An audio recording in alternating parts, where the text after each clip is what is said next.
Nous sommes la moyenne des personnes que nous fréquentons. Je suis Mathieu Stéphanie, entrepreneur récidiviste et cofondateur de Cosa Vostra, cabinet de conseil en stratégie et croissance digitale. Avec Génération Do It Yourself, je vous propose de rencontrer ensemble des entrepreneurs, sportifs ou artistes qui vont littéralement faire exploser notre moyenne.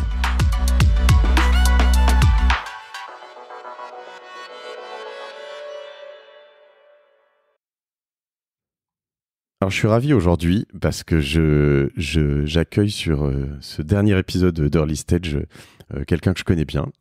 Salut Fanny. Salut Mathieu. Alors, Fanny Giancetto, que je connais personnellement depuis quelques années et que j'admire sous pas mal d'aspects. Écoute, aujourd'hui on va parler de restauration, on va parler de nourriture au sens large, on va parler d'écologie, de responsabilité. Mais avant, je voudrais un peu comprendre un peu mieux tout ce que tu as fait, parce que tu as fait quand même pas mal de choses malgré ton jeune âge. Tu as quel âge, Fanny, déjà ? 32 ans. Ça se fait pas de demander l'âge aux jeunes femmes, hein, mais bon, il paraît qu'en ce moment où on peut demander tout aux hommes et aux femmes, je me permets. Ça me gêne pas. T'es encore étudiante, Fanny ? Non. Ça y est, c'est fini ? C'est fini depuis quelques années quand même.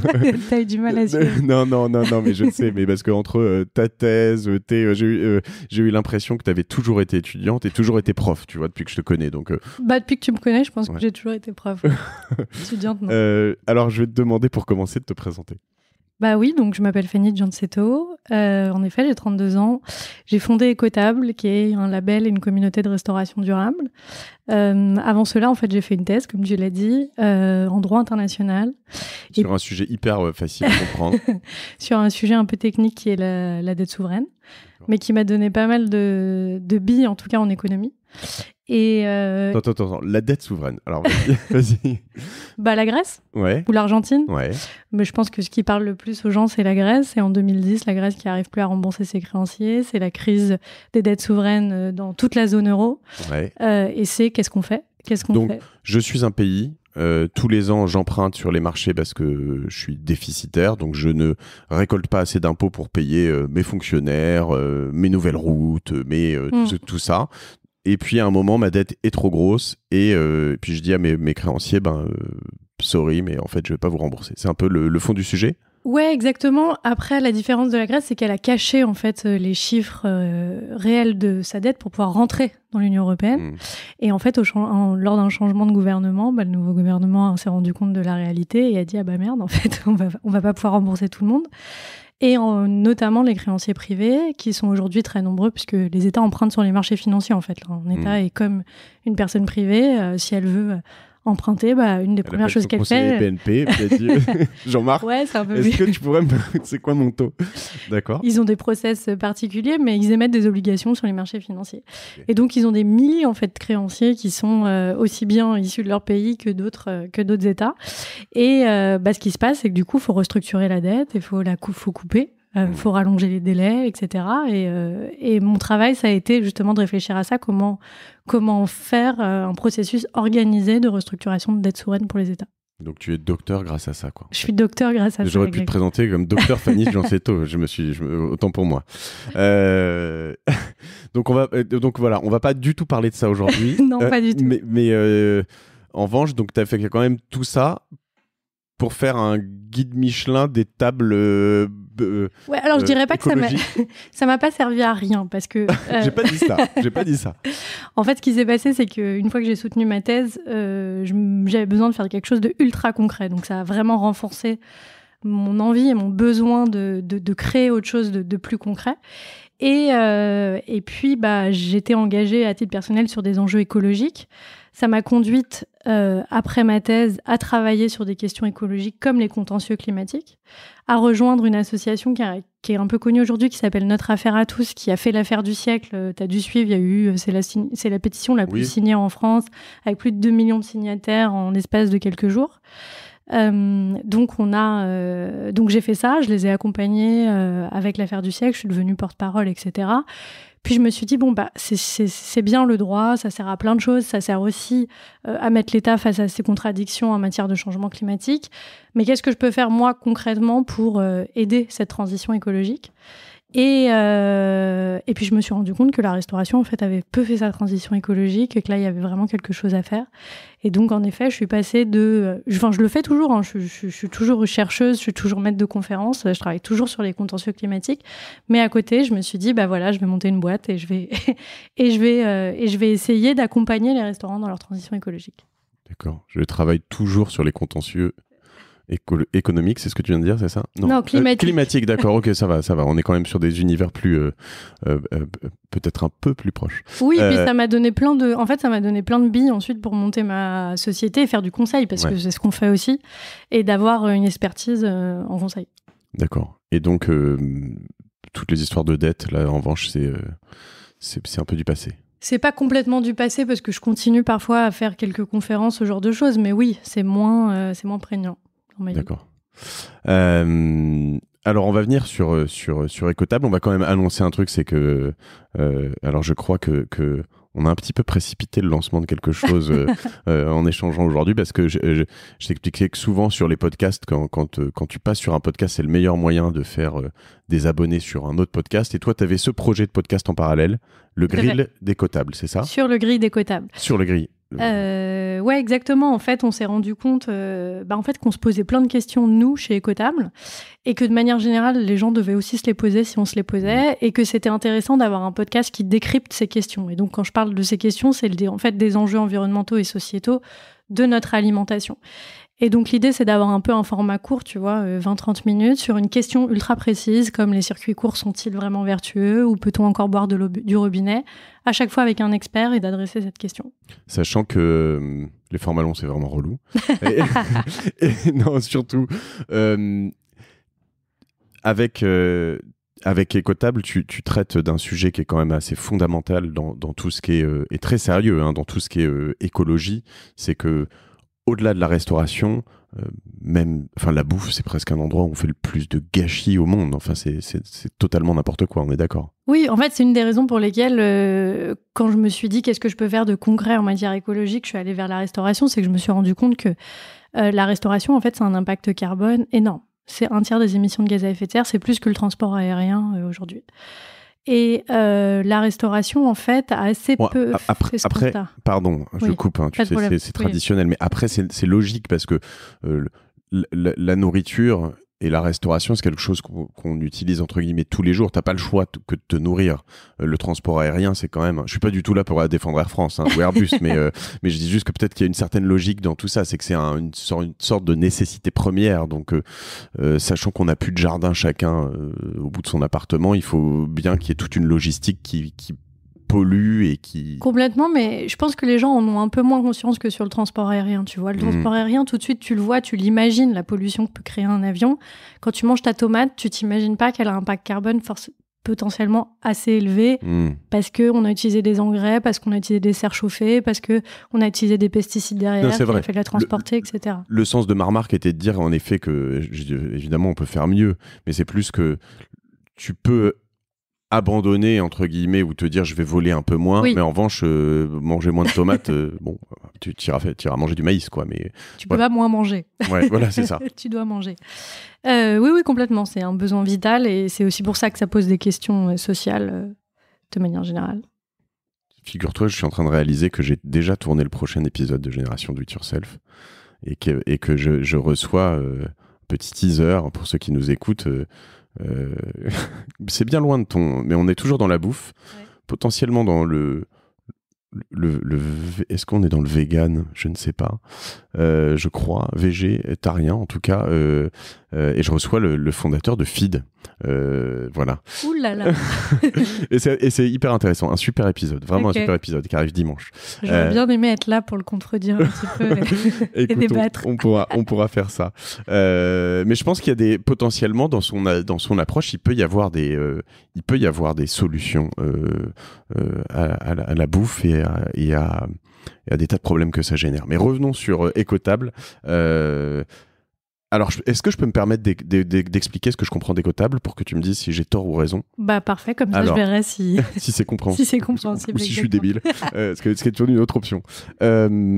Alors, quand je disais ça tout à l'heure, je disais un peu le guide Michelin. Il y en a plein d'autres, hein, mais l'idée, c'est d'être capable de donner une sorte de tampon à des restaurateurs principalement, hein, voire exclusivement pour l'instant, qui respectent un certain cahier des charges écologique, peut-être même un peu plus que ça, avec l'idée de dire derrière à des personnes qui cherchent, qui ont une responsabilité écologique et développement durable, de dire si vous allez dans ce restaurant-là, eh bien vous allez dans un restaurant qui respecte l'environnement et qui suit cette charte, c'est ça ? Ouais, c'est exactement ça. Enfin, en tout cas, c'est l'origine du projet. C'est-à-dire que nous, on est 3 fondateurs et on s'est fait la remarque que aujourd'hui, tu peux vraiment adapter ton alimentation chez toi. Tu as de plus en plus de magasins qui distribuent en vrac, qui distribuent des produits bio, distribuent des produits locaux, etc. Et en fait, on s'est rendu compte... De services Internet qui te livrent chez toi aussi, du circuit court, ultra court. Ouais. Et on s'est rendu compte qu'au restaurant, on n'avait pas toutes ces informations. Et de manière générale, on n'arrivait pas du tout à identifier les restaurants qui étaient engagés dans une démarche éco-responsable. Et on s'est dit, là, il y a un vrai besoin, en fait. Parce que moi, quand je mange au restaurant, évidemment, il y a un aspect plaisir qui est indéniable. Mais j'ai envie de savoir quand même ce que je mange. Et j'ai envie de savoir quel est l'impact de ce que je mange. Donc, on est vraiment parti sur la création d'un label avec un cahier des charges. On a été comparé au guide Michelin, en effet, parce qu'il y a 3 niveaux. 1 écotable, 2 écotables, 3 écotables, en fonction de l'impact environnemental du restaurant. Et à chaque fois, il y a des critères obligatoires qu'on vérifie sous facture. Ça, c'est l'origine. Ensuite, on s'est rendu compte que les restaurants avaient besoin d'être accompagnés dans leur démarche écologique. Donc, le deuxième pan d'écotable est apparu par la suite avec une société de conseil. D'accord, parce que, en l'occurrence, quand tu leur annonces ce que tu veux faire, ça les intéresse, mais ils ne savent pas forcément comment le faire. C'est ça l'idée de cette société de conseil ? Ouais, alors tu as plusieurs types de restaurants. T'en as qui vont pas du tout savoir comment faire et t'en as qui savent faire, qui font déjà et qui ont besoin d'être juste accompagnés sur ces questions-là parce qu'ils n'ont pas le temps. Typiquement, ils ont déjà réfléchi un peu à adapter leur approvisionnement, mais en fait, ils n'ont pas le temps d'aller regarder autour de chez eux s'il y a des agriculteurs nouveaux, locaux, biologiques, etc. Et nous, on les aide sur ça. Parce que en fait, tu dois avoir, c'est beaucoup plus de profils, mais si je voulais résumer à l'extrême, tu allais comme un peu sur le digital, ce que tu appelles les digital native vertical brands, donc tous ces que j'ai reçus sur mon podcast, Bergamote, Asphalt, etc. Donc ils sont des gens qui sont nés avec le digital, donc qui intrinsèquement dans leurs valeurs, dans leur modèle économique ont le digital et sont faites par et pour le digital.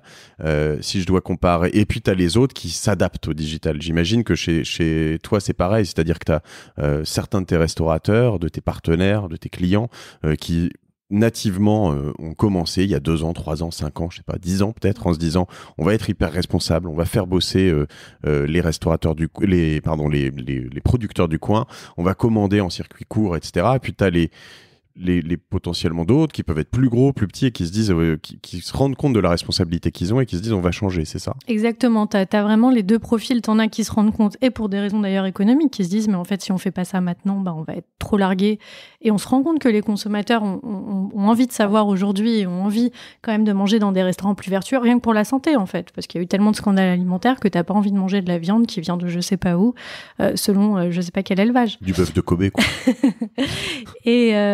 Et puis à l'inverse, tu as des gens ultra engagés depuis très longtemps, qui ont fait cette démarche, qui l'ont réfléchi et qui sont contents de faire partie d'une communauté. Nous, on se décrit aussi comme une communauté de restauration durable. On fait des événements B2B, des événements B2C. Et ça leur apporte aussi un échange avec d'autres restaurateurs, avec des agriculteurs, des prestataires, par exemple des sociétés de valorisation des biodéchets, ce genre de choses, qui permettent d'améliorer leur démarche qui est déjà intrinsèque. Une petite pensée pour maman, B2C, BITOU, 2SI. Donc B2C, business to consumer. Hein, c'est pas le... D'accord. Et comment est né Écotable je veux dire, l'embryon, ça sort d'où ? Je te dis, ça sort vraiment d'un besoin de consommer. Non, mais quel jour, comment tu te souviens du jour où tu t'es... Ouais, je me souviens très bien. Ouais.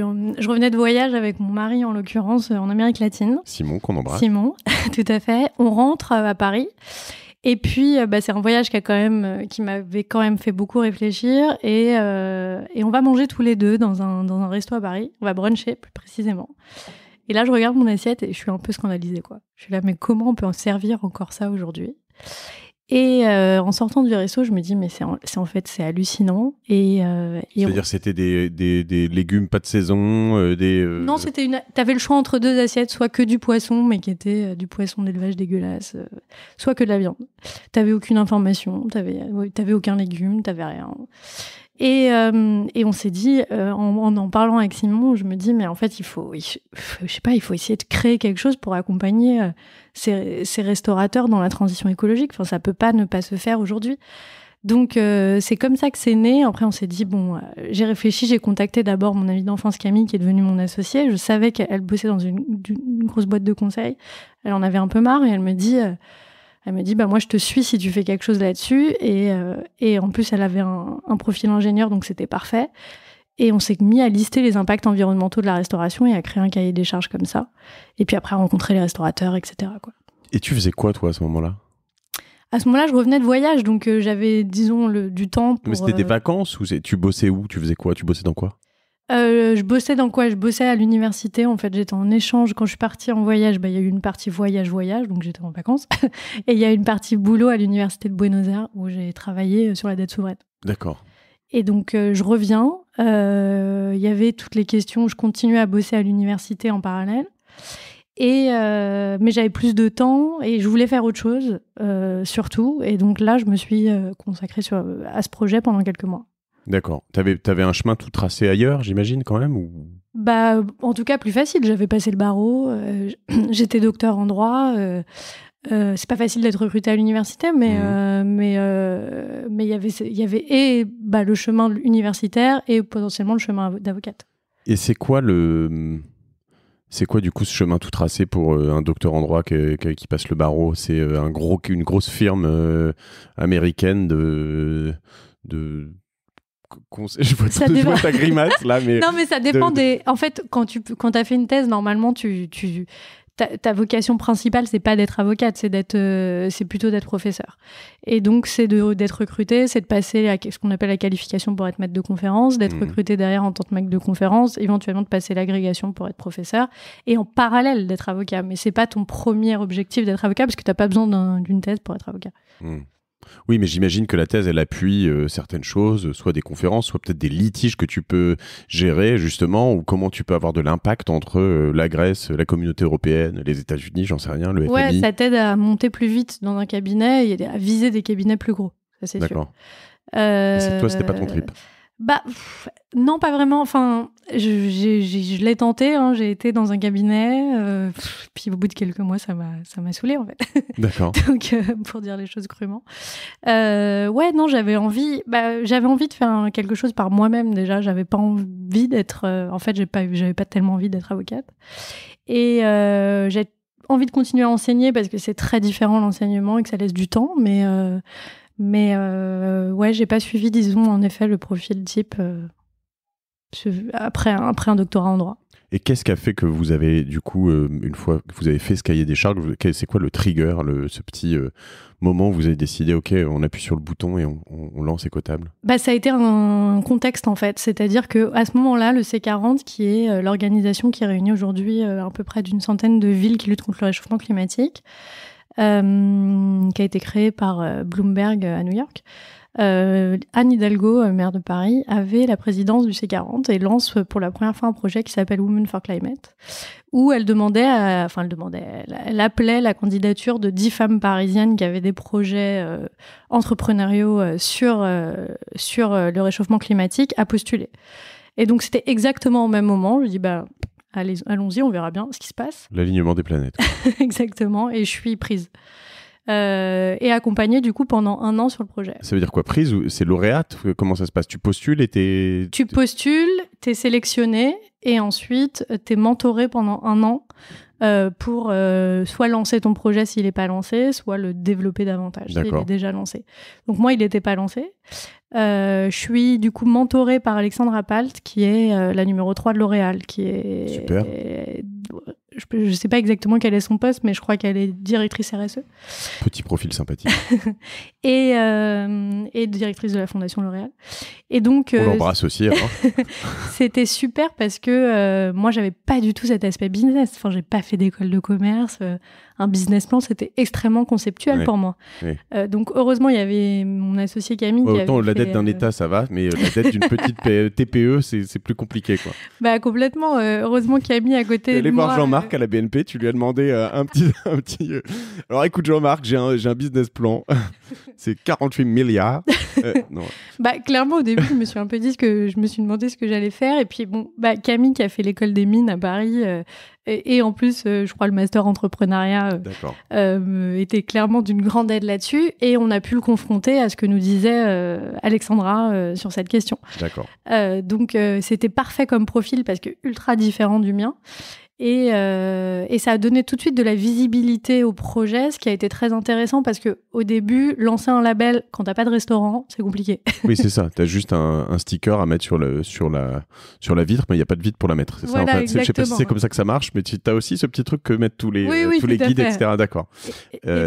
Faut convaincre des restaurants alors que t'existes pas. T'as pas encore de site internet. T'as certains cahiers des charges, mais voilà. Oui, sachant que t'es vraiment sur presque un business de plateforme entre guillemets, dans le sens où t'as de l'offre, de la demande. Toi, tu vas aller voir des restaurateurs pour leur dire si t'as mon macaron, mon écotable, eh bien tu auras du trafic, mais t'as pas de trafic en face parce qu'il te faut de l'offre pour créer du trafic. Exactement. Et vice versa. Donc du coup, voilà. Comment tu fais alors du coup concrètement sur les premiers? Du coup, on ajoute un troisième associé, Rod Nepal, qui est DA et qui est un ami d'enfance aussi. On lui dit, déjà, est-ce que tu peux nous faire notre site et notre logo, enfin notre image, et en échange, on te donne quelque part. Lui, il nous dit oui, mais en fait, moi, ça m'intéresse d'être plus impliqué que ça dans la société parce que j'y crois. Donc, on part à 3. Et on est en juin là, 2017 à ce moment-là. Et on se dit, ok, on va commencer à rencontrer des restaurants. On rencontre des restaurants, on leur parle, on voit si déjà ils sont intéressés par un label, tu vois. Tous ressortent comme étant intéressés par un label, mais en nous disant ça suffit pas. Le label, il y en a plusieurs. Il y en a pas dans la restauration, certes, mais il y en a quand même beaucoup pour les consommateurs. Oui. Et nous, on a besoin d'autre chose. On a besoin d'être accompagnés. Et idéalement, on a besoin aussi d'être mis en contact, c'est ce que je disais tout à l'heure, avec des agriculteurs, des prestataires, etc. Et donc, on se dit, OK, on va faire ça. On va faire un label et ce label, intrinsèquement, il accompagnera tout le monde. Donc, en fait, à chaque fois qu'on labellise quelqu'un, on fait une mini-prestation de conseil. Et on a créé à côté un réseau d'acteurs, donc des agriculteurs, des éleveurs, des sociétés de recyclage, etc. Et à chaque fois qu'on labellise, comme on a la tête dans les factures, on sait exactement ce qu'ils font. Et à chaque fois, on peut leur dire, voilà, où sont vos axes d'amélioration? On vous conseille de contacter telle ou telle personne pour vous aider. Et ensuite, nous, on vous offre de la visibilité. Et alors, les fondamentaux, c'est quoi autour de ça? Parce que tu pourrais te dire, par exemple, alors j'ai plein de remarques. Déjà sur le fait de la scalabilité de tout ça, parce que c'est très compliqué de dire à quelqu'un s'il est à Montpellier ou à Lille, les contacts, finalement, quand tu es dans une approche très industrielle, tu veux dire, oui, les contacts, je les ai, j'ai quelqu'un, il livre toute la France, de toute façon, on s'en fout, c'est pareil, tu vois, c'est un peu l'idée. Ouais. Là, tu dois avoir des producteurs qui sont quand même dans un rayon de X kilomètres, j'imagine, enfin, tu dois quand même, donc à chaque fois, c'est des nouveaux, tu dois tisser un nouvel écosystème. Ouais, alors les choses se font les unes après les autres. On s'est lancé donc à Paris d'abord. On s'est lancé avec 10 restaurants en janvier dernier. Il nous a fallu 1 an pour faire un business plan solide, pour faire un réseau solide. Ça nous a pris beaucoup de temps. Et donc, on s'est lancé en janvier avec 10 restaurants. Et en effet, il a fallu d'abord réfléchir à qui on va les mettre en contact. Et donc, on a démarché des agriculteurs, des éleveurs, des sociétés de recyclage, etc. On a une centaine à peu près d'agriculteurs aujourd'hui. Et en effet, à chaque fois qu'on se lance dans une autre ville, il faut refaire cette démarche. Après, c'est plus facile parce que les restaurateurs nous donnent déjà les contacts avec qui ils travaillent. Et puis, on travaille aussi avec des réseaux français. Parce qu'en fait, le circuit court, c'est très bien, mais en fait, ça a un impact carbone. Ça réduit l'impact carbone de manière assez faible. Ce qui est intéressant, c'est surtout de travailler avec des réseaux qui sont extrêmement bien outillés. Parce que je te donne un exemple, un circuit court qui est à 100 km de Paris, si l'agriculteur il est tout seul et qu'il fait son aller-retour avec son camion, bah, il a un impact carbone assez fort, alors que si tu as un gros camion qui va du sud de la France à Paris, mais qui fait plusieurs étapes stratégiques, bah, potentiellement le bilan carbone, en fait, il est quasiment identique. Et donc ça, on l'accepte? Ouais, complètement. Enfin, je veux dire, c'est pas assez naturel, souvent sur une approche un peu marketing, greenwashing, j'en sais rien, écolo, tu vois, on va dire, ah bah oui, c'est un vrai plus de dire, mon producteur, il est à moins de 50 km, etc. On a du mal à accepter l'image du semi-remorque qui traverse... ouais, mais alors les restaurateurs l'acceptent parce qu'en fait, le direct producteur, pour un restaurateur, c'est quasiment impossible. Il faut dire ce qui est. C'est-à-dire qu'il y a des telles quantités, des tels volumes que il va pouvoir avoir un partenariat direct producteur sur un produit type la céréale, type l'huile d'olive, etc. parce que ça se conserve. Mais sur le fruit et légumes, le partenariat direct producteur, il va être extrêmement compliqué. Donc en fait, les réseaux, c'est ce qui intéresse le plus le restaurateur, c'est ce qui est le plus intéressant. Donc après, tu peux avoir des réseaux qui sont en circuit court, et ça, c'est hyper intéressant. Mais travailler seulement avec 1, 2, 3 producteurs, à part les quelques restaurants type Septime qui ont les moyens de le faire, qui font un prix qui est en conséquence, la plupart ne peuvent pas. Ouais, parce que du coup, c'est vrai que mes autres questions que j'avais qui se chamboulaient, on l'a compris dans ma tête tout à l'heure, étaient en effet le fait que parfois, j'imagine qu'il faut aussi faire des choix dans cet univers, des concessions. J'allais prendre l'exemple, mais du coup, qui est plus bon, il doit y en avoir d'autres, mais de se dire, en fait, peut-être que par moment, il faut plutôt un producteur qui est pas complètement bio, mais qui est tout prêt, parce qu'il est, il est quand même responsable sur plein de choses, etc., qui a pas forcément le label, plutôt que, je sais pas moi, quelqu'un qui est à l'autre bout de l'Europe ou à l'autre bout du monde, quoi. Tu vois ce que je veux dire? Après, tout va dépendre du type d'agriculture. C'est-à-dire que nous, dans notre réseau, on a des gens qui ne sont pas labellisés bio, mais on sait comment ils travaillent. C'est-à-dire qu'ils veulent en général ne pas être labellisés pour des raisons limite de conviction, mais ils travaillent comme en bio. Après, si tu compares quelqu'un de local en conventionnel à quelqu'un, par exemple, du sud de la France en non conventionnel, le sud de la France en bio, l'agriculteur du sud de la France en bio aura un impact carbone plus faible que l'agriculteur local en conventionnel. Local dans le Nord, tu veux dire? Enfin, autour de Paris. Autour de Paris. Oui. Pour une raison simple qui est que, en fait, l'impact carbone de notre agriculture, c'est essentiellement les engrais azotés. Donc, c'est en fait les engrais qu'on met dans le sol, issus de la pétrochimie. Et ça, c'est interdit en bio. D'accord. Donc, ton agriculteur conventionnel aura un impact carbone toujours bien plus élevé qu'un agriculteur bio. Après, en effet, là où ça n'a pas de sens, c'est si tu vas chercher du bio en Afrique du Sud, en Amérique latine, etc. Là, en effet, l'impact carbone lié au transport est bien trop élevé, puis ça n'a plus de sens en termes économiques aussi, de ne pas travailler avec juste son terroir et les gens autour de soi. Et donc, sur quoi sont basés les 3 niveaux d'écotables, justement? Est-ce que si tu n'es pas labellisé bio, par exemple, tu peux quand même... si tu bosses avec des gens qui ne sont pas labellisés bio, tu peux quand même avoir 3 écotables? Alors nous, on a un pourcentage en fait à respecter en fonction des niveaux. Donc le premier niveau, il faut 15% de produits bio ou en direct producteur, sachant que ces directs producteurs doivent être dans une agriculture raisonnée tout de même. Et ensuite, on passe à 30% pour le deuxième niveau et 50% pour le troisième niveau. Donc si c'est une obligation d'être dans une démarche justement d'agriculture responsable. Ok. Et alors les autres critères, il y a des critères, je sais pas, de salaire, d'employés, est-ce que on s'est pas mis sur les critères sociaux. C'est une vraie question sur peut-être plus tard l'adaptation de notre cahier des charges. C'est extrêmement compliqué aujourd'hui pour la restauration, quand même, de sortir la tête de l'eau de manière générale. Et pour nous, ça aurait été compliqué de vérifier cela. Donc, on est vraiment resté sur l'aspect environnemental et santé. Et les autres critères, c'est le gaspillage alimentaire, comme tu en as parlé tout à l'heure. C'est les déchets. Qu'est-ce qu'on fait des déchets organiques? Est-ce qu'on les transforme en électricité, en biogaz, etc. Ça va être les consommables, qui est une énorme question pour le restaurateur. Donc, l'utilisation de plastique sur la vente à emporter. Ouais. Ça va être aussi la pêche. Quel type de pêche? Pêche durable, etc. Voilà, nous, on a tout listé et à chaque fois, tu as des critères obligatoires selon les niveaux. Ok. C'est quoi votre modèle économique, du coup? Notre modèle économique, il est double, c'est-à-dire que c'est une adhésion. Quand tu vas être labellisé, tu adhères de manière annuelle à Écotable et tu payes une adhésion annuelle. Combien? C'est en fonction de ton chiffre d'affaires. Donc, c'est en fonction du ticket moyen du restaurant et du nombre de couverts moyens. Ça va de quoi à quoi, en c'est gros pas, c'est, ouais, ça va en gros de... La moyenne est de 500 € par an et ça va jusqu'à 1 000 € par an. Donc, c'est pas grand-chose pour le restaurant, mais ça peut être significatif pour un restaurant. L'autre business model, c'est le conseil. D'accord. Et ça, le conseil, il s'adresse pas seulement aux restaurateurs, il s'adresse aussi aux cantines scolaires, il s'adresse aussi aux cantines d'entreprise. Puisque si on veut avoir un impact en matière écologique, la cantine, c'est essentiel. Vous aviez eu des contacts avec des ministères, je crois ? Ouais, tout à fait. D'accord. Je sais pas si je peux en parler de manière complètement libre. Mais oui, on est entre nous. Oui, bah en fait, c'est marrant parce que dans le milieu politique, une fois qu'il y en a un qui fait quelque chose, tous les autres se disent « Ouh là là, moi aussi, il faut que je le fasse ». Et donc, en effet, on avait été contactés par Matignon pour leur cantine.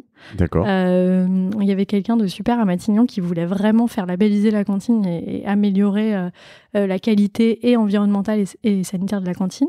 Et puis, en fait, ça s'est pas fait parce qu'il y a eu un changement d'équipe au dernier moment. Mais ça nous a permis d'entrer aussi dans d'autres administrations ensuite par derrière. Mais oui, en effet, je pense que tu parles de cantine, mais sur le B2B, il y a plein de choses à faire. Je veux dire, j'ai reçu ici Loïc Soubéran, le fondateur de Luncher, par exemple.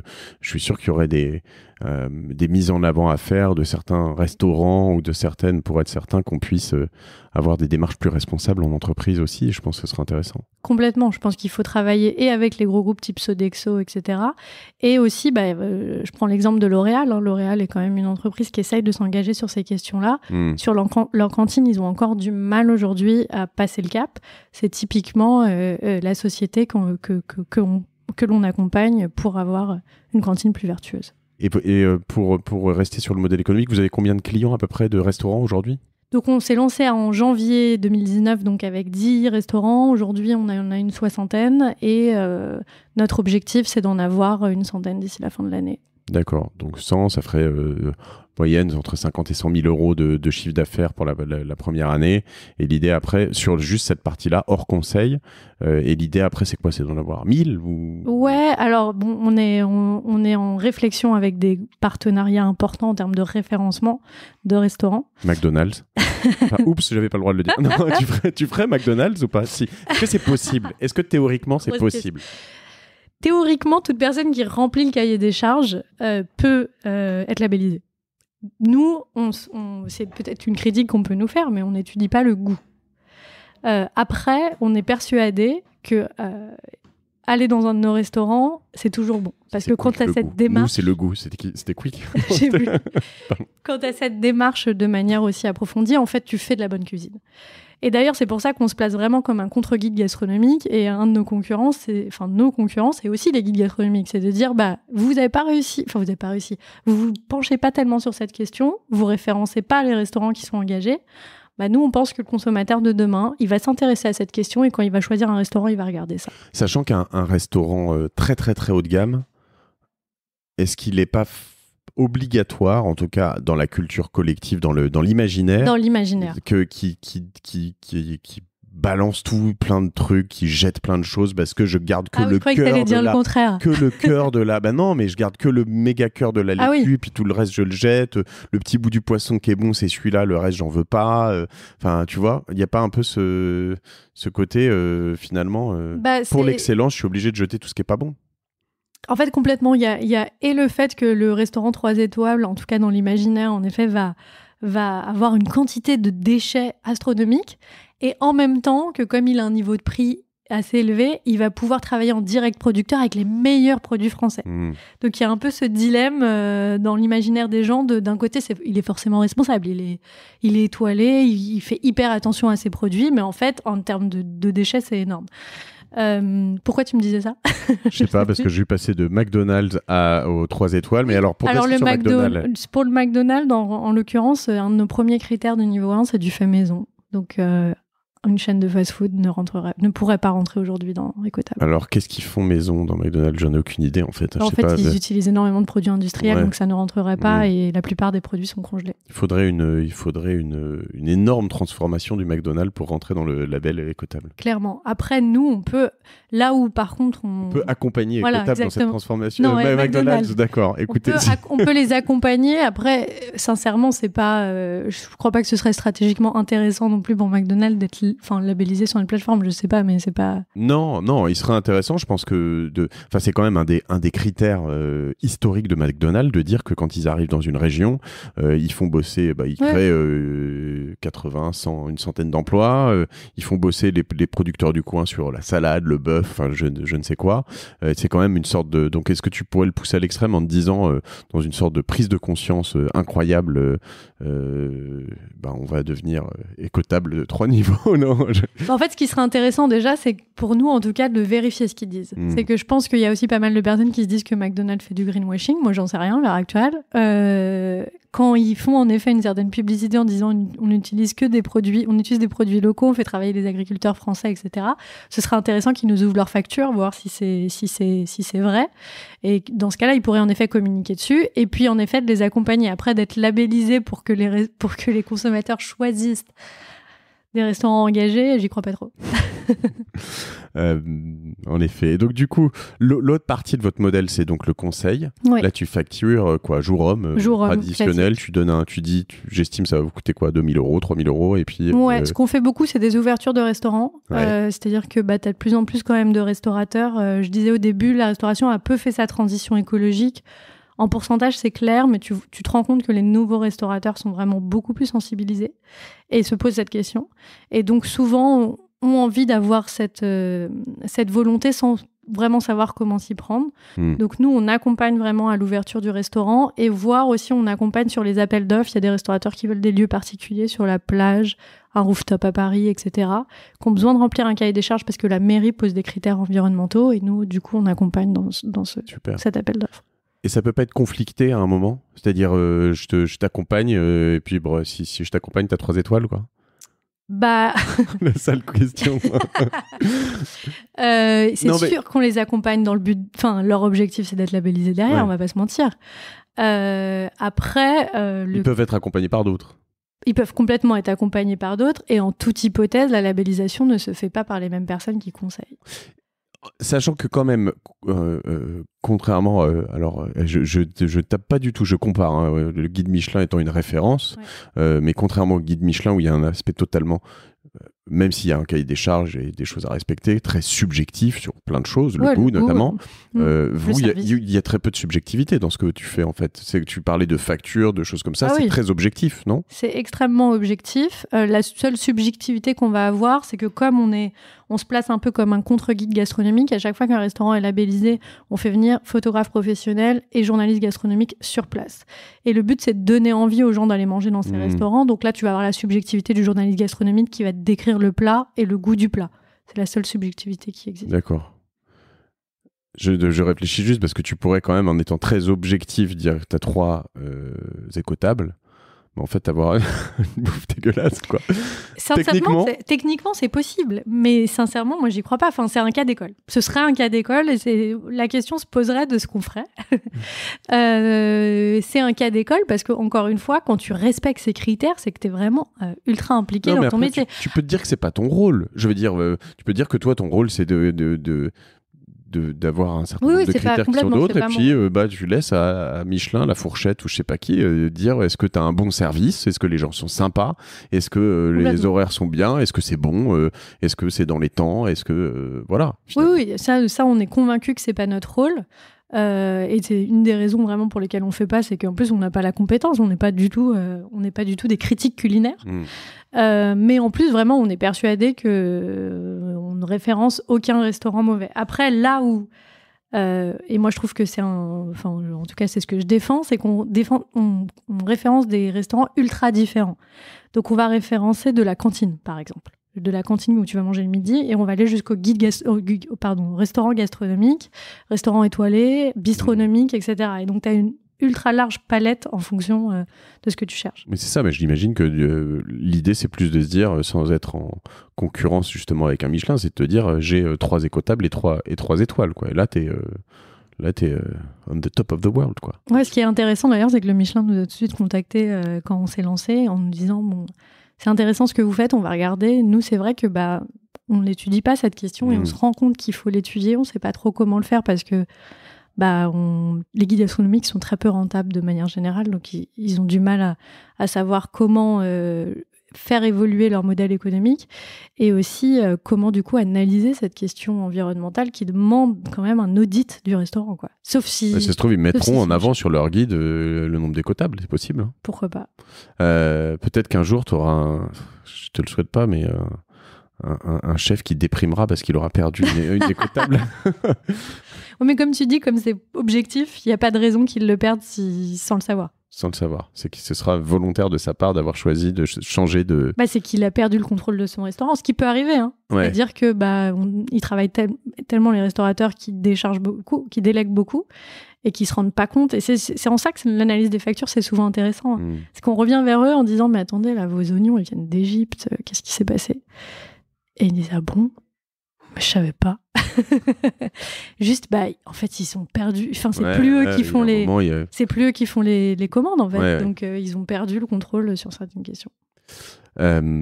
C'était qui ton premier restaurant ? Qu'on le cite, hein, quand même. Ouais, c'est Tana, dans le 11e, avenue Parmentier, un super resto bistronomique. D'accord. Métro Goncourt. Pour une raison tout simple qui est que au début, je t'ai dit, j'ai cherché à me dire quels sont les restaurants qui sont les plus engagés que je connais, avec qui je vais pouvoir confronter mon modèle et aussi tester mon audit, parce qu'il fallait absolument qu'on teste notre audit pour savoir si ça fonctionnait. Et d'ailleurs, il fonctionnait pas complètement et il a fallu que tu le réaménages, j'imagine, non ? Certains critères, on s'est rendu compte que y avait des critères qu'on pouvait pas contrôler par facture. Oui, complètement. Et eux aussi. Donc là où je veux en venir, c'est qu'on est souvent dans cette dynamique dans les startups. T'as un côté startup dans le sens propre du terme, mais pas forcément hyper techno pour l'instant, etc. Mais le fake it until you make it, t'arrives avec quelque chose et puis t'es itératif. Donc tu confrontes à la réalité du terrain, quoi, j'imagine. Complètement. Ouais. Et c'est lui d'ailleurs qui nous a donné l'idée de faire un réseau de producteurs pour l'aider, etc. C'est lui qui nous a tout de suite dit, mais moi je signe tout de suite, mais accompagnez-moi, parce qu'en fait j'ai pas le temps. Et bref, en fait... T'avais décidé de lancer Écotable à ce moment-là ? Non, justement. À ce moment-là, je me suis dit, on va voir si ça marche. Enfin, on va voir s'il y a un intérêt de la part des restaurateurs. Ouais. Parce que on se doutait qu'il y avait une impétence de la part des consommateurs. On s'en doute, il y a une prise de conscience aujourd'hui, mais de la part des restaurateurs, on n'en était pas sûr. Donc, on voulait vraiment confronter ce qu'on avait imaginé. Tu vois, j'ai reçu Pierre-Edouard Sterrin récemment sur ce podcast qui a monté Smartbox notamment. Ouais. Et il dit dans cet épisode que pendant 1 an, il a testé 20 idées. Mais on est vraiment là dans le test, en fait. Tu as quelque chose, si tu t'avais vu qu'il y avait... zéro appétence pour le projet que tu avais, tu serais peut-être allé en voir un deuxième, un troisième, puis après tu abandonnes. Mais c'est d'où l'importance de faire. Complètement. Et puis on nous a, pendant cette année de test, là, où on a cherché des agriculteurs, des restaurateurs, etc., il y a plein de gens qui nous ont dit, mais vous n'y arriverez pas, ce ne sera jamais rentable. Enfin, les guides gastronomiques ne le sont pas, vous ne le serez pas de plus. Les restaurateurs ne vont pas vouloir payer, ils n'ont pas d'argent, etc. Ils avaient tort ? Nous, on pense qu'ils ont tort, parce qu'en fait, on pense que les restaurateurs ont certes des difficultés financières, mais ils sont aussi confrontés à des enjeux environnementaux aujourd'hui où ils ont envie de les adresser. Et donc, on pense qu'ils ont tort. Après, on vient de se lancer. Hein. C'est difficile de dire si dans la durée, ça... Et c'est quoi le... Parce que tu le sais, sur Génération Do It Yourself, je reçois, je vais pas bouffer les mots, sur Génération Do It Yourself, je reçois pas mal de profils très différents, de l'entrepreneur qui pèse 5 milliards, qui s'est scalé à mort, comme on dit, voilà, etc. Toi, finalement, intrinsèquement dans Écotable, t'as pas une vocation à... alors déjà, j'imagine, sans parler politique, mais capitaliste, t'as quand même une notion de valeur et puis comme ça, je dis pas que les capitalistes sont pas de valeur d'ailleurs, c'est loin de penser ça, mais qui sont probablement différentes, mais toi tu peux pas aller dans cette course effrénée à la croissance, au développement, c'est pas le purpose d'Écotable ici. Complètement en fait, et ça a été une question même de crédibilité au début, c'est qu'on s'est vraiment posé la question, est-ce qu'on est une société, est-ce qu'on va être une association ? Qu'est-ce qui va nous rendre le plus crédible, et puis on s'est dit en fait il y a une nouvelle société qui a été créée qui s'appelle la société agréée ESUS, économie sociale et solidaire, où en plus d'avoir évidemment qu'on a un objectif profitable comme toute société qui a envie de grandir, etc., et d'embaucher, mais en plus tu poursuis un objet social, environnemental, etc.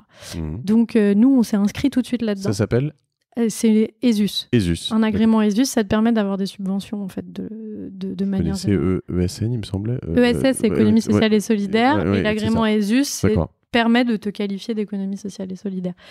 Et c'est marrant parce que les avocats qu'on a vus nous ont dit mais attendez, c'est du bullshit, ça sert à rien, etc. Parce qu'ils sont pas habitués à accompagner des sociétés de l'économie sociale et solidaire. Et on s'est dit mais si, en fait, on le fait parce que c'est dans nos valeurs, qu'on pense qu'en plus ça nous rendra crédibles et puis en plus ça va nous permettre derrière d'avoir des subventions intéressantes. Donc on l'a fait. Et en plus, on a créé une association en plus. Donc, on a tout fait. D'accord. L'association permettant... donc, aujourd'hui, tu as deux entités chez Écotable. Tu as Écotable SAS, qui est le label et le conseil, ce dont on parle depuis le début. Et tu as la communauté Écotable, qui est une association, loi 1901, et qui fait de la sensibilisation grand public à l'alimentation durable et qui fait des événements. Et en fait, pourquoi on a fait ça ? Parce qu'on s'est rendu compte qu'il y avait une vraie volonté des restaurateurs de participer de plus en plus à cette communauté, qu'on n'avait pas vraiment de structure, parce que dans une société, que tu es quand même limité, tu peux pas vraiment avoir de bénévoles, etc. Et qu'il y avait quand même un espèce de mouvement, tu vois, pour cette restauration durable. Donc, on a créé cette entité à cette association. Et puis, tu as intérêt à ce mouvement, tu as intérêt à l'accompagner même de près, mais... Complètement, aussi, en fait, on a reçu de plus en plus de messages de consommateurs qui nous ont dit « Mais qu'est-ce qu'on peut faire pour vous aider concrètement ? Nous, ça nous paraît hyper important, etc. » Et donc, on s'est dit « Ok, il faut créer une association pour pouvoir intégrer tout ce monde et faire des choses ensemble. » Donc, ça fait un peu plus de 2 ans que tu bosses sur ce projet, au total. On voit que tu as quand même structuré pas mal de choses aujourd'hui. Vous êtes toujours 3 associés. On est toujours 3 associés. D'accord. C'est quoi la répartition, à peu près ? 60% pour moi, 40% pour Camille. Pardon, un peu moins 35 et 5% pour... D'accord. Et tu vois où vous voulez aller exactement, ou vous êtes encore sur ces phases itératives de... Enfin, si je sais pas, tu te vois Écotable International, ou c'est un... Ouais, on croit vachement que c'est en tout cas reproductible un peu partout. Ouais. Là, pour l'instant, notre objectif, c'est quand même de quadriller plutôt le territoire français à fond. Donc aujourd'hui, on était lancé donc à Paris en janvier. Depuis août, on est dans toute la France. Donc on labellise partout en France sans aucune difficulté. Il faut te déplacer à chaque fois ? Non. D'accord. On fait à distance et ensuite on travaille avec des réseaux. Voilà, on travaille. La labellisation, elle se fait sur facture. En revanche, sur place via un photographe et un journaliste gastronomique qui peut travailler par téléphone, mais le photographe vient toujours sur place. D'accord. Voilà. Et donc, tu parles de 100 à la fin de l'année, c'est ça ? Ouais.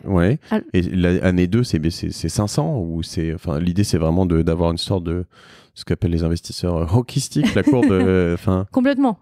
En fait, juste pour donner un chiffre, il y a 18 000 restaurants à Paris, c'est énorme. Alors, des restaurants engagés, on estime qu'en France, il y en a 5%, mais rien que 5% en France, en fait, c'est des milliers de restaurants. Donc, notre objectif, c'est évidemment d'être exponentiel en termes de labellisation et de conseil aussi, mais de concentrer le conseil plutôt sur les gros acteurs. Et du côté restaurateur, tu crois que ça aura un impact sur leur... à quel point c'est le cas aujourd'hui ? Est-ce que tu peux déjà démontrer que grâce à Écotable, certains de tes restaurateurs, peut-être pas encore, c'est peut-être trop tôt, mais ont des gens qui viennent réellement, qui ont compris le message? Alors, on essaye de développer des outils là pour essayer de calculer ça. Ce qu'on s'est rendu compte, c'est qu'à chaque fois, c'était entre guillemets des success stories, dans le sens où à chaque fois qu'ils sont labellisés, ils mettent en place de nouvelles actions et sont de plus en plus vertueux. Le fait d'avoir 3 niveaux fait que ça les pousse vers le haut, qui veulent passer à 2 Écotables, à 3 Écotables. Et ça marche très bien. Ça, déjà, pour toi, c'est quand même quelque chose de hyper satisfaisant. Ouais. Mais après, en nombre de personnes que ça leur fait venir dans le restaurant, ça, on ne sait pas le calculer aujourd'hui. On essaye de développer des outils, mais on ne sait pas le calculer. Déjà, ce qui est important pour ceux qui écoutent, c'est de dire, si jamais vous le faites, c'est de le dire. Parce que quand je le vois, moi, en toute modestie sur ce podcast, quand j'ai des gens qui disent à d'autres personnes, des auditeurs, j'ai découvert ça sur Génération Do It Yourself, l'impact, il est important, généralement. Alors, si là, en plus, vous dites, j'ai eu ça sur Génération Do It Yourself, Écotable, qui m'a emmené sur votre restaurant, c'est double. Non, restez sur Écotable plus sérieusement. Mais c'est vrai que je pense que c'est important. Je veux dire dire de bien le mentionner au restaurateur, je pense. Mais ça, on remarque que les consommateurs, les clients ont tendance à le faire. Alors du coup, comment tu fais? Tu vas sur ecotable.fr? Ouais, tu peux te géolocaliser, tu vois les restaurants autour de toi et tu peux les choisir, tu peux les trier, un écotable, 2 écotables, 3 écotables. On a aussi des badges si par exemple la personne est végétarienne, si elle veut manger locavore, si elle veut manger 0 déchet, j'en sais rien. Enfin, locavore. Voilà. Locavore si elle veut manger local. D'accord. Donc tu peux pouvoir comme ça choisir les flexitariens aussi ou pas? Il y a des flexitariens, tout à fait. On a un badge flexitarien pour ceux qui font attention à la viande. D'accord, très bien. J'adore ces nouveaux termes, c'est pour ça que locavore, flexitarien, super. Très bien, bah écoute, c'est assez chouette. Et alors, sur le grill d'écotable, donc en gros, si ce que tu as dit tout à l'heure en intro, puisque j'ai pas encore eu la chance, même si on a échangé un peu avant sur ce podcast, d'en entendre, d'en écouter, l'idée, ce que tu racontes aussi un peu depuis le début de cette conversation, c'est que t'es quand même en découverte encore de plein de choses. C'est ce qui est intéressant, tu défriches un nouvel univers, et c'est un peu l'objectif avec ce podcast, c'est de continuer à défricher pour être meilleur. Qu'en fait, il y a assez peu de vérité absolue en matière d'alimentation et d'agriculture de manière générale, que tu vois par exemple sur les circuits courts, tout le monde se dit c'est forcément vertueux, pas forcément en fait, ça dépend vraiment du circuit court, de quoi on parle, etc. Pareil avec l'agriculture raisonnée, qu'est-ce que ça veut dire, etc. Est-ce que les pesticides donnent le cancer du sein, tout ça. Et il y a énormément d'imaginaire lié à l'alimentation et à l'eau. Enfin, moi, c'est vraiment la raison pour laquelle j'ai voulu enregistrer un podcast sur l'eau du robinet. Ouais. Je ne sais pas si tu te rappelles, cet été, il y a eu toute une psychose sur le fait qu'il y avait des déchets nucléaires dans l'eau de Paris. D'accord, non. Tu vois pas, il y a eu moi, je suis tellement un fan absolu de l'eau du robinet que du coup, j'ai toutes ces choses-là, c'est des fake news, tu vois. Je suis comme Donald Trump. Il y a carrément une infirmière de Necker, je crois, qui a posté sur Twitter disant qu'il fallait plus boire de l'eau du robinet parce qu'elle était contaminée, et ça a eu un impact, mais fou, quoi, sur la toile. Et je me suis dit, bon, là, il faut vraiment essayer d'interroger quelqu'un qui travaille concrètement chez Haut-de-Paris, là, qui me dise un peu ce qu'il en est. Trop bien. Et donc voilà, c'est vraiment ça l'objectif, de décrypter certaines questions. Il y a à chaque fois un seul expert, donc l'objectif, c'est pas de dire on va vous dire tout le vrai du faux, c'est on va vous donner un point de vue qui vous permettra de vous faire votre propre réflexion sur la question. Ok, sur le grill d'écotable, sur les bonnes... je vais pas réécorcher, je vais recommencer encore. Sur le grill d'écotable, on dit le grill ou le grill? Le grill? Le grill, je pense. D'écotable, donc sur toutes les bonnes plateformes de podcast, normalement à partir de mercredi. Ouais, avec un premier épisode sur les circuits courts sont-ils vraiment vertueux, justement. D'accord, qu'on vous invite à partager, abonner, voter, tout ça, comme d'habitude. Top, écoute... Et il y a aussi un premier événement grand public d'écotable. Ouais. Donc je peux faire un peu ma promo ici. Ah vas-y, on est là pour ça. On fait ça à Grande Contrôle, qui est un lieu à Paris, dans le 12e arrondissement. Je ne sais pas si tout le monde voit, mais en gros, c'est la SNCF qui a mis à disposition ces anciens hangars. Et on fait donc notre premier événement sur l'alimentation durable de manière générale, où il y aura des conférences un peu façon TEDx, il y aura un grand banquet, il y aura des ateliers de cuisine, de jardinage, etc. Donc, il faut venir. Ça va être chouette. Pour revenir, parce que... c'est quand, pardon, t'as dit? 30 novembre. 30 novembre, donc voilà, on est en 2019. Pour ceux qui écoutent plus tard, tant pis pour vous, vous l'aurez loupé. Mais il y en aura un autre probablement en 2020. Donc regardez la date sur ecotable.fr. Voilà. Et sur les réseaux sociaux. Puisqu'on est sur cet échange très early stage, parce que c'est encore le début, et que toi, en plus, tu venais vraiment d'un univers différent, tu le disais, plus académique. C'est quoi tes gros apprentissages depuis que tu te lances dans le business? Enfin, il y a des trucs sur lesquels tu as pris des grosses claques ou des... Ouais, tous les jours j'en prends, mais en même temps tous les jours j'apprends aussi. C'est difficile d'en choisir que quelques-unes, mais ouais, on va dire sur le démarchage, c'est que quand on a moi j'étais pas habituée à à vendre quelque chose et à me prendre parfois des vents sur ce que je vends. Ça a été un gros apprentissage d'apprendre à comment vendre, à apprendre à ravaler sa fierté quand on nous dit que c'est de la merde. Ouais. Parce que, voilà... J'ai pas que ça à faire, quoi. Ouais, je suis restaurateur, tu vois, attends, je suis en train de faire cuire mes patates. Je travaille assez, là. Tu vas pas me demander en plus de montrer mes factures, quoi. Mais Donc je pense que ça a été ça le plus gros apprentissage. Et puis après, de structurer l'activité concrètement. Mais comment tu le fais ça alors dans le dur? Parce que c'est ça en plus, ce qui est fou, c'est qu'on a peu parlé de très opérationnel, mais t'appelles tous les jours 40 restos au téléphone? Alors 200? en fait, on a eu de la chance qui est que ça a été dur avant le lancement. Tous les gens qui viennent ici, ils ont de la chance. Ça me fait bien marrer, mais bon, ouais, vas-y. Avant le lancement, on a un peu galéré. On va pas se mentir parce que c'était hyper difficile de convaincre des restaurants alors qu'on n'était pas lancé. Mais une fois qu'on a été lancé, on est arrivé après les marches pour le climat, après la démission de Nicolas Hulot, il y avait un vrai, disons, un vrai mouvement du côté grand public. Et donc, la presse a énormément parlé de nous. Et le fait que la presse a énormément parlé de nous, notamment la télé, a fait qu'on n'a pas eu besoin de démarcher. Donc, aujourd'hui, on ne démarche pas. Après, on va le faire, je pense, de manière générale, mais on le voit C'est-à-dire plus. que t'as des gens, ça tombe, quoi. Ça tombe du ciel, les gens viennent, te demandent le label et tu le labellises et t'as pas le temps de répondre à tout le monde. C'est presque ça? Alors, ça a été presque ça pendant un temps. Là, aujourd'hui, on répond à tout le monde, hein, clairement. Ça prend plus ou moins de temps en fonction aussi de la réactivité du restaurateur. Mais aujourd'hui, en effet, on ne démarche pas.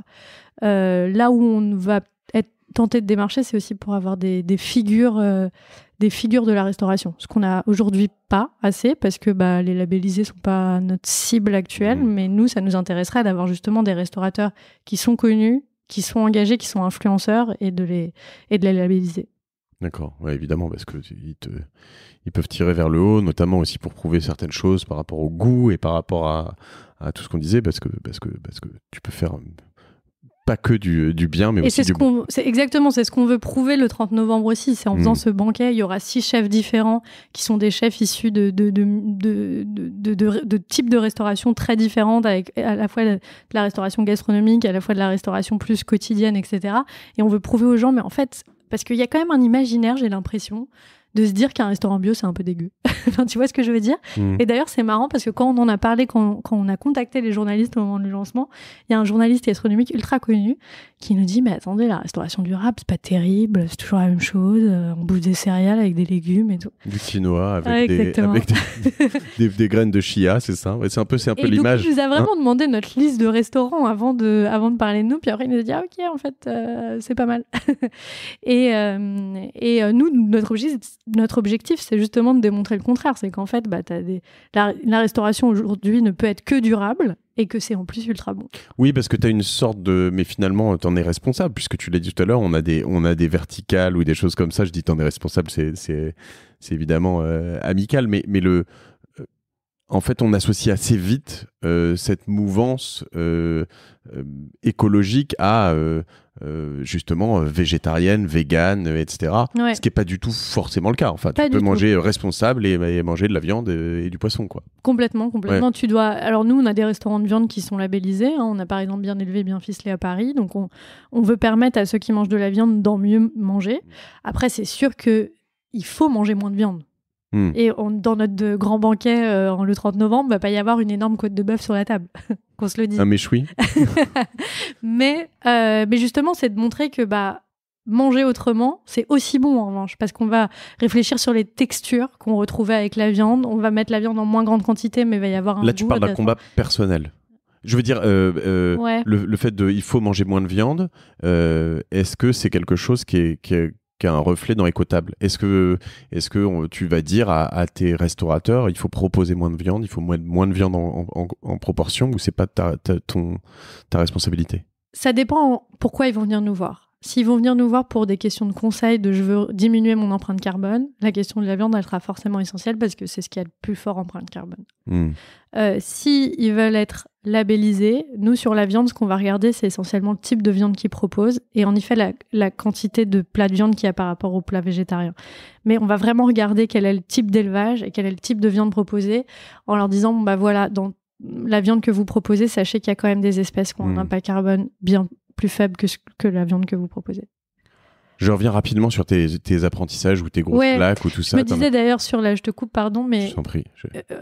Et c'est peut-être toi d'ailleurs qui m'as appris ça, mais aujourd'hui on a une stratégie qui n'est pas vraiment la stratégie de démarchage en tant que telle, mais qui est plutôt une stratégie de création de contenu. C'est-à-dire qu'on croit vachement que le cercle vertueux d'Écotable, c'est qu'il y ait suffisamment de gens qui nous suivent.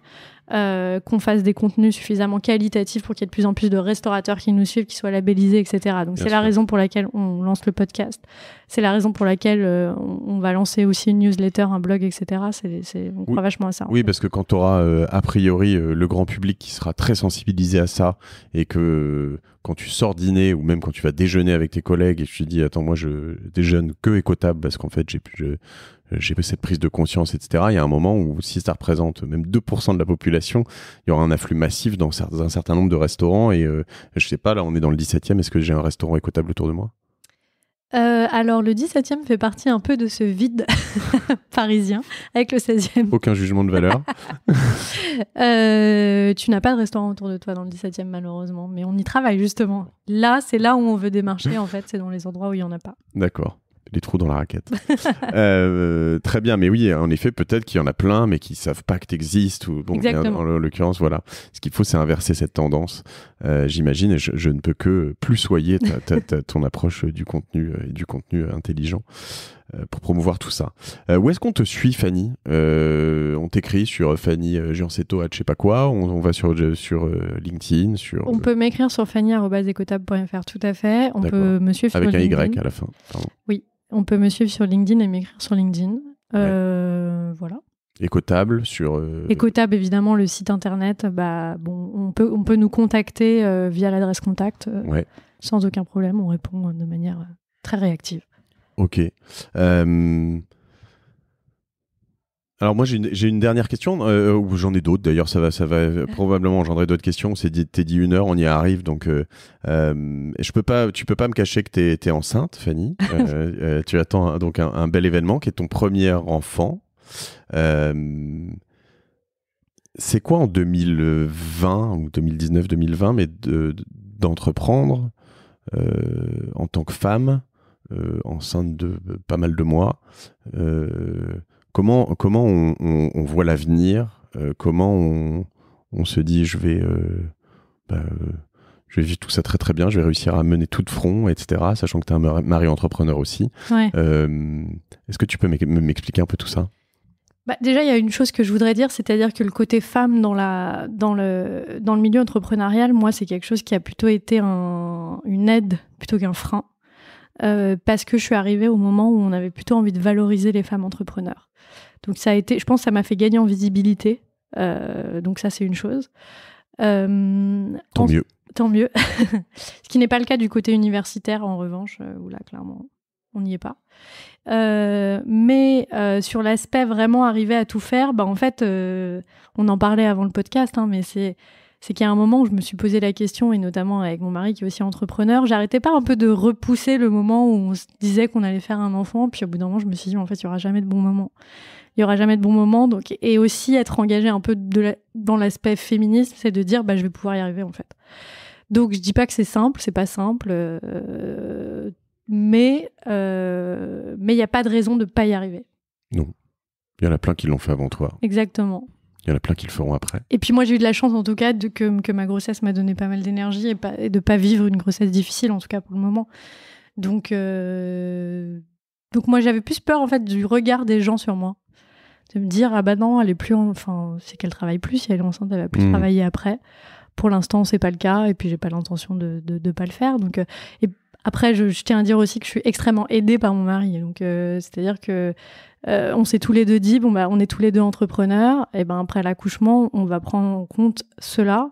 C'est-à-dire que toi aussi, tu vas prendre un congé paternité, que moi aussi, je vais prendre un congé maternité, qu'on va s'entraider, quoi. Ouais. Pas être toute seule avec mon enfant, arrêter de travailler, et que toi, voilà. C'est quelque chose sur lequel j'ai échangé avec lui. Je sais. Et sur lequel, en effet... là, je parle pas en tant qu'homme ou femme, je parle en tant qu'entrepreneur. Le congé paternité-maternité, c'est quelque chose qui me semble très abstrait, pour être honnête. Tu vois, et je trouve ça très bien de faire des choix, tu vois. Mais après, quand je parle de congé paternité ou de maternité, évidemment qu'il ne va pas arrêter complètement de travailler. Et moi, je ne m'imagine pas non plus. Enfin, ici, il y a un moment où physiquement, je vais devoir me reposer. Donc, je vais arrêter de travailler un petit peu. Mais après, très vite, je ne m'imagine pas ne pas avoir d'activité pendant 3 mois, par exemple. Mais c'est là où c'est toujours aussi assez... j'ai beaucoup de tendresse et aussi, je prends beaucoup de recul par rapport à mes invités qui me disent je bosse pas le week-end, par exemple. Alors, mis à part, je sais pas, récemment, Jean-David Benidouchou qui me dit je fais Shabbat, donc le samedi, je suis littéralement déconnecté. Donc là, a priori, ok. Mais la plupart, tous ceux qui sont passés sur le podcast qui me disent le dimanche je bosse pas, je leur envoie un email le dimanche, ils me répondent dans les 2 heures, tu vois, en fait. Donc c'est juste le fait de pas être devant un ordinateur. Mais bon, après, voilà, c'est à quel point tu fais un break, t'en fais pas. Est-ce que si quelqu'un un de tes clients te demande un truc à une urgence Oui, complètement. Et en même temps, il y a besoin, je pense, si on veut pas devenir fou dans cette société, d'arriver à se déconnecter un petit peu. Et en ça, Shabbat, je trouve ça génial. Je suis d'accord, c'est ce que j'ai dit à Jean-David. Je suis d'accord. Mais et donc là, c'est ce que je me dis aussi, c'est que je me dis, avoir un enfant, c'est quand même quelque chose d'assez fou dans sa vie et qu'il faut pouvoir aussi profiter de ce moment-là. Il faut pouvoir en profiter à 2 et mettre ses priorités là où elles sont. Mais non, on s'en fout. Je pense. Et puis là où en fait où je me suis un petit peu calmée, c'est que je me suis dit en fait si j'arrête de travailler 1 mois, 2 mois, 3 mois, ça va pas changer le fond de ma carrière. Non. Je pense que je vais continuer à y arriver ensuite. Donc ça va être oppressant pour ton enfant, peut-être pour ton mari aussi. Bon. Donc c'est relativiser les choses aussi, quoi. Très bien. Écoute, on a fait un beau tour de tout ça. Je te remercie, Fanny, pour ton temps. Merci à toi, Mathieu. Je te dis merde pour Écotable et pour tout le reste, surtout parce que tu as plein de choses qui arrivent, de très belles choses qui arrivent dans ta vie prochainement. Et puis, je voudrais aussi faire une petite mention à j'ai un sponsor, j'en ai pas trop parlé, je sépare généralement, mais qui s'appelle Iscox, qui sponsorisait cette série de Early Stage, qui s'arrête pour l'instant au bout de 6 épisodes, mais je voudrais les remercier vraiment parce que j'étais ravi de pouvoir faire ça. Ça me prend beaucoup de temps en plus, et du temps, j'en ai pas beaucoup, donc du coup, je vais l'arrêter pour l'instant, mais je reprendrai probablement au printemps prochain. Ou voilà. T'as une responsabilité civile professionnelle, tiens, toi, Fanny? T'as une assurance RC Pro? Non, je crois pas. Ben voilà, comme tout le monde. Et ben voilà, Iscox. Ce sera fait. .com/ C'est obligatoire? Non, mais en revanche, si tu peux avoir des sacrées emmerdes si tu n'en as pas. Donc voilà, faites-le. J'ai mis le lien dans le truc. Je vous embêterai plus avec ça, mais ça coûte pas grand-chose et c'est vraiment pas con d'en avoir, voire ultra conseillé. Ok. C'est fait. Bon, toi, t'en as une? Bah bien sûr. Attends, okay. Non, mais j'en ai pas eu pendant longtemps jusqu'à ce qu'un jour tu sentes un truc qui passe pas très loin et pour te donner un exemple, dans mes métiers, mais ça va un peu partout, tu livres une prestation, un site internet, quelque chose à un client, et puis le site ne marche plus, et le client te dit bah tu me dois 400 000 € parce que pendant 3 jours mon site a pas marché, et que j'ai perdu 400 000 € de chiffre d'affaires, et techniquement tu peux lui être redevable de 400 000 €, et t'es responsable parce que selon tes contrats, c'est toi qui es responsable de la disponibilité de son site internet. Donc, voilà. Et en fait, ça peut arriver à plein de niveaux, je sais pas qu'est-ce qui se passe si... je vais pas rentrer là-dedans, mais... chez toi, mais dans plein de niveaux. Bon, en tout cas, voilà, pensez à la RC Pro, allez plutôt chez Xcox avec mon lien, comme ça vous leur direz que ça marche et que vous êtes content. Et puis sinon, je vous remercie, je te remercie encore. Et merci à toi, Mathieu. À bientôt, à dimanche avec j'essaierai de labelliser feed sur Écotable. À plus tard. Ciao tout le monde.